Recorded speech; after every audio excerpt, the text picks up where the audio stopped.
Dear friends, welcome to Baby Child and Co. Once again, are you well? We hope you are. Are your children well too?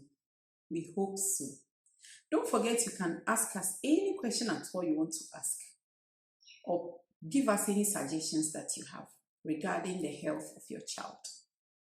Today, though, we want to talk about febrile convulsions.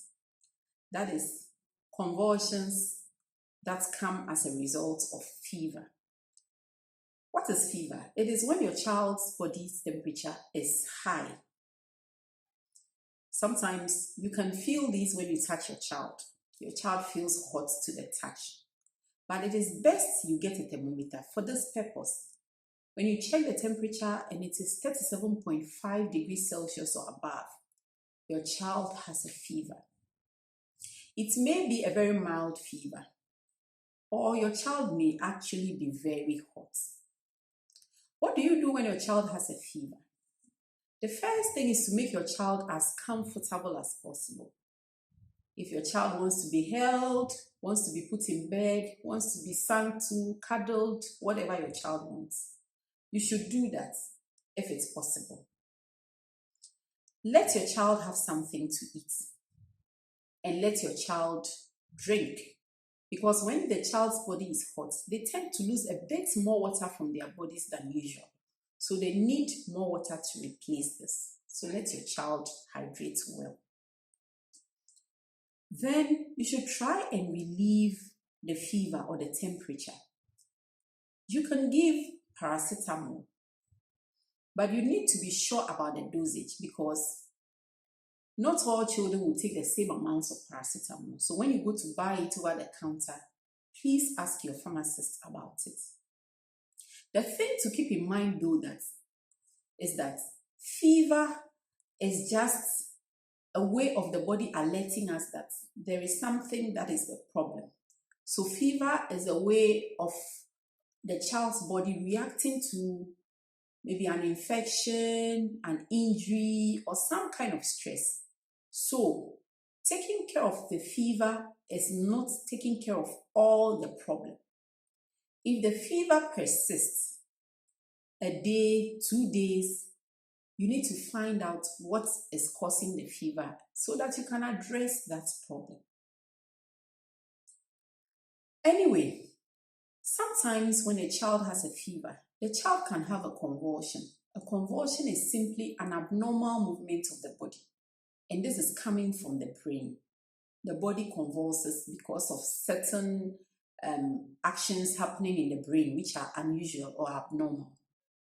When your child is convulsing, you see that the arms, the legs move in an abnormal way. It's not all one pattern. There are different kinds of seizures. You may see that the eye is rolled up so that the black disappears. You only see the white, or the child has a blank stare.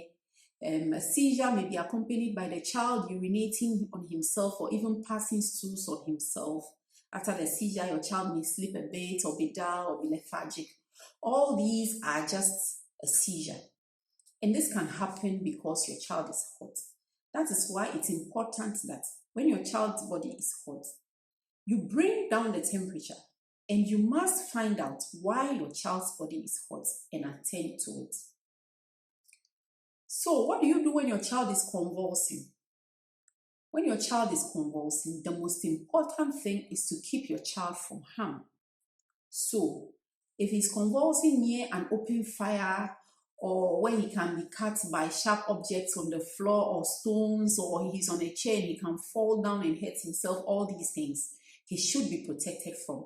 So lay the convulsing child on a flat surface like a floor where he cannot fall from, and move all dangerous objects away from him or her. Do not try to stop the seizure because these movements are under the control. The child is not pretending. So when you try to stop it and the child continues to convulse, the child can actually get hurt, can break a bone or get hurt in other ways. Don't shove things down the child's mouth like a spoon or try to feed the child garlic and things at that time because the child can actually choke on these things. So don't feed the child, don't give him or her anything to drink while the seizure is going on. and then try to move the child to a hospital as soon as you can. Most of the time, the seizure will even abort on its own, or it will stop on its own. It doesn't last long most of the time. But even after the seizure has stopped, try to take the child to hospital and tell the healthcare provider everything that has happened leading to the seizure and the kind of seizure that it was, so that they will know how best to help your child.